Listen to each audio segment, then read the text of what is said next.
మనమైతే బ్రేక్ఫాస్ట్లకి ఇడ్లీయో ఉప్మాయో ఊతప్పమో చేసుకుంటాం కదండి. కానీ గుజరాతీ వాళ్ళకి బాక్రీ చాయ్ ఉంటే చాలండి. ప్రతిరోజు బాక్రీ చాయే తింటారు. ఇడ్లీ దోశ ఇవి కూడా తింటారు, కానీ మార్నింగ్ బ్రేక్ఫాస్ట్లో అయితే తినరు. వాళ్ళు ఈజీగా అయిపోయి బ్రేక్ఫాస్ట్ చేసుకుంటారనమాట. ఈ దోశ ఇడ్లీ ఇవన్నీ ఈవినింగ్ టైమ్స్ తింటారు, నైట్ డిన్నర్గా తింటారనమాట.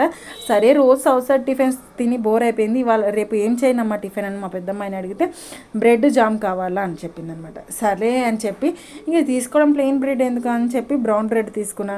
పీనట్ బటర్ జామ్ తీసుకున్నాను అనమాట. సరే అని 1 బ్రెడ్ స్లైస్కి పీనట్ బటర్, 1 బ్రెడ్ స్లైస్కి జామ్ పూసి ఒక 3 స్టెప్స్ పెట్టేసేసి వాటిని బటర్లో కొద్దిగా రోస్ట్ చేసి ఇచ్చాను అనమాట. చాలా ఇష్టంగా తినింది. కానీ ఇవి రోజు తినలేమండి, ఏదో అప్పుడప్పుడు తినడానికి అయితే ఓకే. మా ఇంట్లో అయితే ఇలా బ్రెడ్ జామ్ తినమంటే అస్సలు ముట్టారండి. మా వాళ్ళకి సౌత్ సైడ్ టిఫిన్స్ కావాల్సిందే.